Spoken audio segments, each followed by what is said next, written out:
Bonjour Elroy Hoc, vous êtes le président de l'Institut français et on est très heureux à TV5 Monde d'être partenaire de la Nuit des idées, proche, parce que c'est le mot d'ordre, cette Nuit des idées demain, ce jeudi 28 janvier.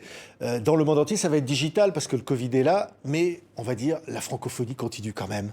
Exactement, Patrick, ça va être très majoritairement digital parce que nous avons eu évidemment à tenir compte de la situation. Normalement, la Nuit des idées, c'est la 6e édition cette année. Les 5 précédentes, il y a eu beaucoup d'événements en public. Évidemment, ça a été très compliqué partout dans le monde quasiment de maintenir des événements en public. Il y en aura quelques-uns tout de même, mais la grande majorité seront des événements digitaux qui permettront du coup d'avoir énormément aussi d'audience, une audience peut-être encore plus large que d'habitude. C'est ce qu'on espère et ce thème de proche au pluriel, ouais. On l'a voulu, on l'a conçu à la fois en clin d'œil évidemment à la crise et à cette situation-là, mais aussi de manière plus générale parce qu'elle nous fait penser, cette Nuit des idées 2021, à énormément de sujets fondamentaux. Oui, regardez quelques images, tiens, pour se mettre dans l'ambiance.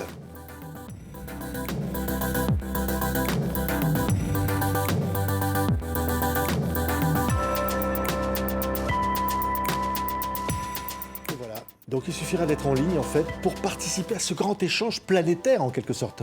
Planétaire exactement, il y aura pratiquement 200 villes, 103 pays, c'est l'édition où il y a eu il y aura le plus de participation en fait de pays et de villes différentes. Donc ça sera en direct sur nos réseaux sociaux de l'Institut français, mais aussi d'une cinquantaine de réseaux sociaux qui diffuseront en simultané. Il y aura un site dédié aussi et donc on pourra suivre comme ça pendant 24 heures cet événement planétaire qui commencera en Océanie, qui suivra les fuseaux horaires pendant 24 heures, donc du 28 janvier matin, heure de Paris, jusqu'au 29 janvier matin, heure de Paris. On partira en fait d'Océanie jusqu'à avec un long voyage qui se terminera en Californie, tout à l'ouest, pendant ces 24 heures, vraiment de débats, d'échanges, d'événements, de spectacles, de dialogues. C'est vraiment l'idée d'un dialogue mondial sur des thèmes qui, normalement, nous rapprochent en une situation pas simple pour la plupart des pays et des citoyens. Pas simple, mais quand même, on est là. Djaïli Amadou Amal, elle est le prix Goncourt des lycéens pour son formidable livre Les Impatientes. Elle a tenu à envoyer un petit message pour cette Nuit des idées. On l'écoute.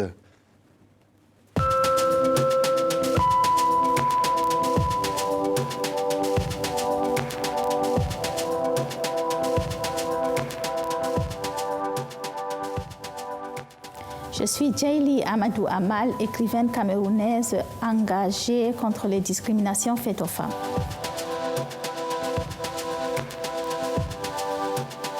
Près du cœur.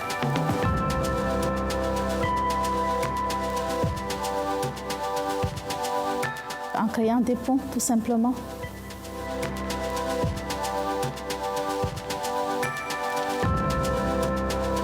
Rencontrer d'autres personnes, échanger, partager, s'ouvrir à des nouveaux horizons. Voilà, c'est là, évidemment. Les mots sont là, Djaïli Amadou Amal le dit. C'est l'échange, a priori. Exactement, c'est ce qu'on a toujours voulu promouvoir avec cette Nuit des idées. Et cette année, peut-être encore plus que d'habitude, parce que je crois que le besoin d'échange, on l'a tous ressenti dans nos vies individuelles, et puis à l'échelle peut-être planétaire aussi. Les cultures ont envie encore plus de dialoguer. C'est un moment avec un risque de repli sur soi, repli sur sa société, son monde un peu clos. Et là, je crois que c'est une occasion incroyable par la pensée, par le voyage, par les idées, les échanges, la discussion, non seulement de voyager, mais aussi de se rapprocher de l'autre, d'autrui. Et je crois que ce rapport à l'altérité, ça nous intéresse beaucoup en cette période de crise. Oui, parce qu'il y a une liste d'événements absolument incroyable, un catalogue comme ça pendant 24 heures, vraiment 24 heures d'événements. C'est extrêmement riche, ça montre que ça bouge là, malgré le Covid, quoi. C'est très riche, nous on a été vraiment très impressionnés parce que l'Institut français à Paris a un petit peu orchestré et animé tout cela, mais les contributions, elles viennent vraiment du réseau diplomatique culturel de nos postes dans le monde entier et puis de leurs partenaires locaux. Il y en a eu des contenus extraordinaires parce qu'on ne pourra pas tout montrer, même en 24 heures. Donc il y a beaucoup de choses qui vont se faire aussi et qu'on ne verra pas dans ce cadre-là. Il y a eu, je crois, vraiment une volonté effectivement de continuer à échanger, à aussi montrer des choses et à faire ce que dit un petit peu ce qui est dit dans la petite interview, c'est vraiment faire des ponts par la culture. Et ça, c'est quelque chose auquel on tient. C'est un petit peu nous, notre slogan, c'est faire vivre les cultures. Et je crois que c'est vraiment ça. Et la Nuit des idées, elle va avec des spectacles et des dialogues parfois sous forme classique, parfois moins classique. Il y a des balades urbaines aussi, il y a des échanges en mobilité, en mouvement, dans des moyens de transport. Donc ça sera aussi très incarné. Ce ne sera pas que des dialogues et des débats. On va essayer de faire quelque chose de vraiment très varié et je crois que ça devrait plaire. J'ai même noté une balade avec Patti Smith aux États-Unis. Alors, Patti il y a Smith, plein de choses. Hein. Oui, il y a beaucoup de choses. Patti Smith, elle va avoir un dialogue avec la maire de San Francisco, donc ça va être très intéressant aussi. On a un dialogue par exemple avec Johnny To aussi à Hong Kong. Et puis on a des noms et des choses qui nous font rêver. On a une poétesse égyptienne, Iman Mersal. On va avoir vraiment, je crois, des dialogues aussi au-delà des noms très connus. Il y aura des dialogues aussi entre sociétés civiles qui nous intéressent beaucoup. Par exemple, les jeunesses grecques et turques vont échanger sur leur rapport aux réseaux sociaux. On va avoir des sociologues américains et mexicains qui vont discuter de la frontière, chacun de leur côté de la frontière, comment ils appréhendent cette notion-là.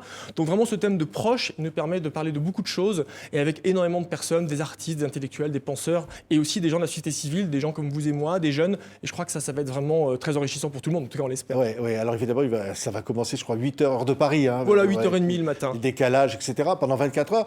Il suffira d'aller, sur tous les réseaux sociaux, sur lanuitdesidées.com. Voilà, et puis le site, les réseaux sociaux de l'Institut français de Paris qui va retransmettre ça. Il y aura un canal en français et un canal en anglais pour avoir vraiment un public. On est très francophone, mais là, on a tenu vraiment à ce qu'il puisse y avoir ces deux traductions-là pour que le public soit le plus large possible. Donc voilà, cette année, je vous dis, on espère toucher vraiment encore plus de monde qu'habitude. C'est souvent un succès. Physiquement, les gens se déplacent beaucoup fin janvier pour la Nuit des idées, vraiment dans des endroits très, très divers. Cette année, ça va être en ligne et je crois qu'il y aura vraiment je crois que les gens seront au rendez-vous. Oui, ils seront au rendez-vous. D'autant plus, justement, qu'il y a cette crise. Vous souffrez à l'Institut français, on souffre de ça, de cet isolement, de ces confinements, de cette situation. Alors, nous, directement, comme tout le monde, comme toute entité, on en souffre. Hein. C'est difficile pour les équipes, pour le personnel, c'est pas évident.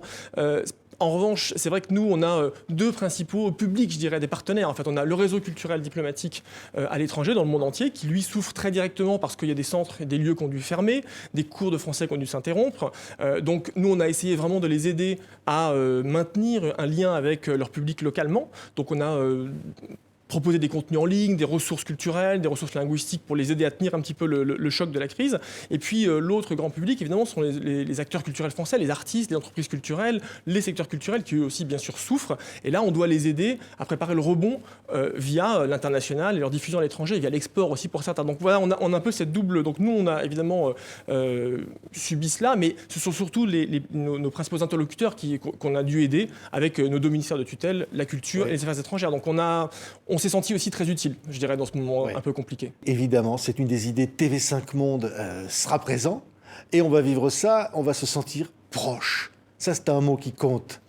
C'est un joli slogan, hein. Je crois que c'est un beau slogan, c'est à la fois évidemment, ça nous fait penser à la crise, mais pas seulement, parce qu'on a vraiment envie de sentir ce lien. Je crois qu'on en a besoin, on en avait besoin déjà avant la crise. On a aussi la question du rapport quand je dis à l'autre, c'est aussi les espèces animales, le végétal, le rapport à la terre. Ça, c'est quelque chose qui a été l'année dernière, le thème de la Nuit des idées était être vivant. On est un peu dans ces continuités-là aussi. Et puis vraiment, on a envie de réfléchir ensemble à ce que cette crise, surtout l'après-crise, va changer pour nous dans nos vies et dans nos existences. Ça, c'est très important. On a envie de le faire collectivement, pas tout seul dans notre coin. Donc, on va le faire en proximité. Nuit des idées qu'on va suivre avec passion, comme chaque fois. Merci d'avoir été avec nous. Merci, Patrick.